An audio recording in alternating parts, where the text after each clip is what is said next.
Bonjour. Aujourd'hui le sujet 100.5, extrait du BTS 2014, je crois, c'est sûr, même Nouvelle-Calédonie, de la cinématique. Donc on va revoir les formules V égale oméga R, oméga égale V sur R, donc c'est la même. P égale C oméga, le couple, le rapport de transmission, rendement, sujet relativement simple. Il faut bien lire le sujet comme d'hab. Alors, premièrement, on vous demande de calculer le rayon mini. Donc c'est quand il est entièrement déroulé. Donc les points les plus éloignés sont les deux points A et B. Je vous invite à lire le sujet, bien sûr. Donc on trouve un rayon mini. Je prends le diamètre divisé par 2, ça fait 1,25. Calculer le rayon maxi, on me dit qu'il y a 40 spires. Donc j'ai pris le rayon mini, plus les 40 spires. J'ai fait un dessin ici, vous avez le rayon mini. À chaque fois, vous avez une spire qui s'ajoute. Donc quand il y en a 40, il va falloir rajouter ici au niveau du rayon 40 fois, il y en a 40, donc 40 fois le diamètre des spires. J'ai mis le rayon plus une spire ici, mais comme il y en a 40, on va rajouter 40 spires. Donc j'ai mon rayon, diamètre divisé par 2, plus 40 fois le diamètre des spires, que j'ai mis en mètres bien sûr. Ensuite, nous avons ici... oui, je compare le rayon maxi avec le rayon extérieur. Donc rayon maxi 3,53, rayon extérieur 3,75. Le rayon extérieur est bien supérieur au rayon maxi, donc il n'y a pas de problème. Donc le temps roulement maxi pour les distances mini. Donc c'est au point milieu forcément, c'est là où la distance est la mini. Ensuite, variation de vitesse, donc V égale oméga R. Je suis parti dans un délire au début, j'ai fait complètement faux. Ici, en fait, on a la vitesse qui est constante. Je croyais que la vitesse de rotation était constante, mais non. Ils ont privilégié une vitesse au niveau du câble constante. Donc, on va varier la vitesse oméga en fonction du rayon. Donc, la vitesse est constante. Donc, qu'est-ce qui se passe ici ? Si le rayon augmente, la vitesse va diminuer. Et donc, si j'ai un rayon de 1, oméga égale V. Si j'ai un rayon de 10, oméga égale 1 dixième de V. Donc, inversement, si le rayon monte, si le rayon augmente, oméga va diminuer. C'est inversement proportionnel. Ensuite, on me demande oméga maxi, oméga mini. Donc, pour pas qu'il y ait d'embrouille, j'ai bêtement fait le calculé d'oméga ici. Oméga, comme ça, je vois après lequel est mini et maxi, parce que c'est pas clair dès le départ. J'ai peur que vous vous en rendiez pas bien compte. Donc, je constate que la vitesse est constante. C'est des mètres par minute, donc je le mets en mètres par seconde. Ça fait 45 divisé par 60, ça fait 3 quarts en fait. Ma vitesse vaut 3 quarts. Mon rayon maxi, je l'ai calculé tout à l'heure, 3,53. J'obtiens 0,2. Et si je prends mon rayon mini, j'obtiens 0,6. Donc là, j'ai ma vitesse maxi. Et là, j'ai ma vitesse de rotation mini. Je pouvais le trouver dès le départ. On l'a précisé ici. La vitesse de rotation diminue, donc elle est mini, quand le rayon est maxi. Quand le rayon est maxi, la vitesse est mini.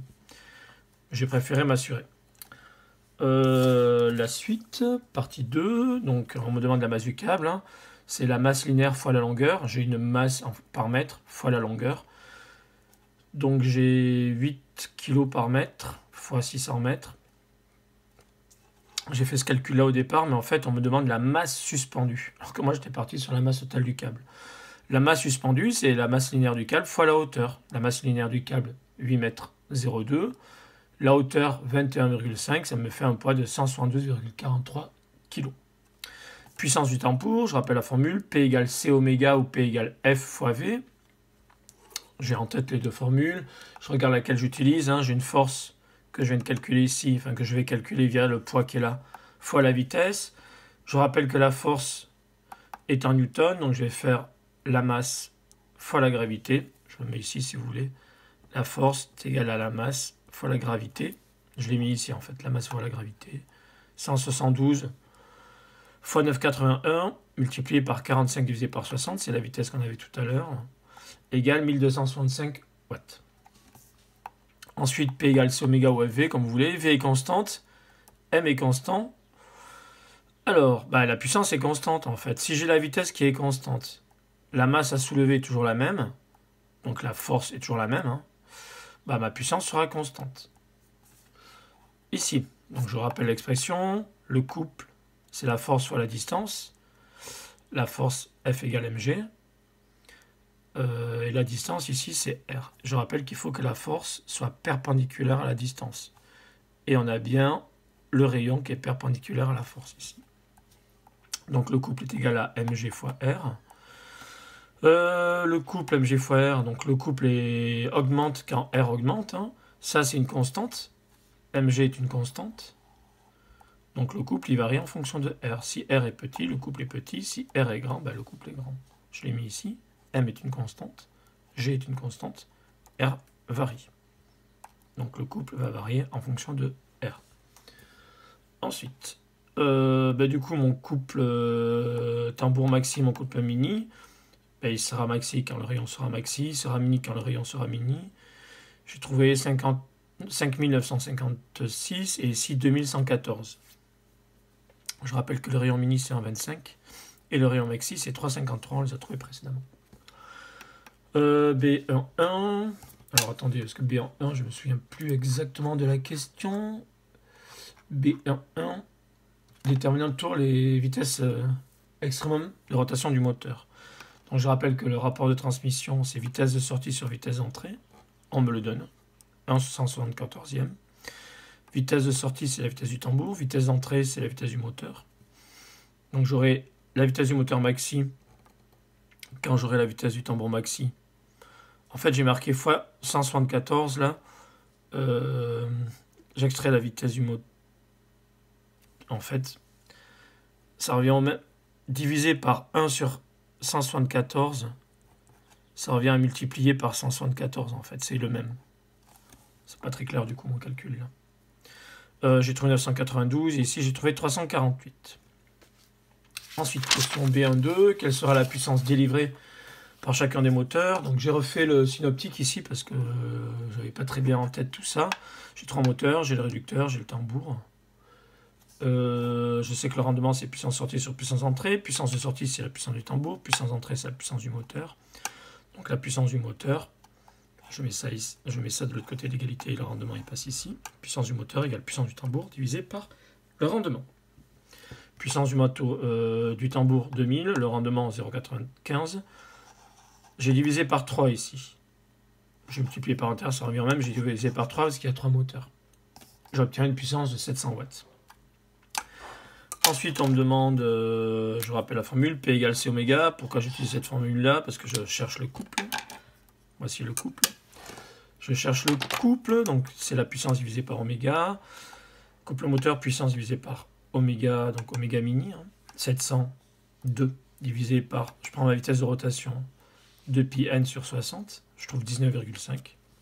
Quand est-ce que j'aurai le couple mini? Quand j'aurai ma puissance divisée par la vitesse maxi.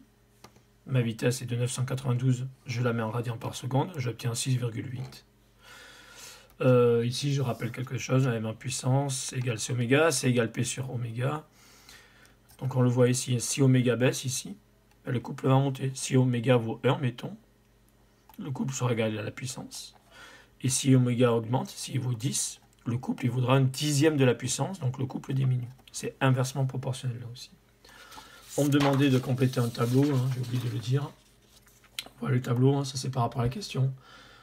A1,5, donc on avait trouvé 0,21 et la 0,6 pour les fréquences de rotation en radians par seconde. La puissance du tambour, elle est fixe, hein, c'est 1265 à chaque fois, c'est en watts. Ici on a le couple, donc j'avais trouvé, où est-ce que je l'ai trouvé déjà? Enfin, j'avais trouvé 5956 et ici j'avais trouvé 2114. Je le cherche en même temps, je ne sais plus où je l'ai trouvé ça. Ouais, j'ai oublié où je l'ai trouvé. Bon, vous le retrouverez tout à l'heure. Ah oui, le voilà. Alors ensuite, on me demande de tracer une courbe. Donc ici j'avais une vitesse de 992, qui était la vitesse de rotation maxi du moteur, qui était tours par minute. Sur mon tracé, j'obtiens, on va dire 7 à peu près. Ça c'est le couple mini. C'est ce qu'on avait trouvé. Hein. Le couple mini, on avait trouvé 6,8. Et là, j'obtiens graphiquement à peu près 7. Hop, on ne le voit pas très bien, j'obtiens 7. Là, j'ai 6 et là, j'ai 8. Donc, on est dans les clous. Et pour une fréquence de rotation mini de 348, tout à l'heure, on avait trouvé 19,5. J'ai mis 348. Donc, je fais la parallèle au trait noir. Hein. J'arrive ici. Là, j'ai 18. Là, j'ai 19, je suis à peu près à 19,5. Je suis entre 19 et 20.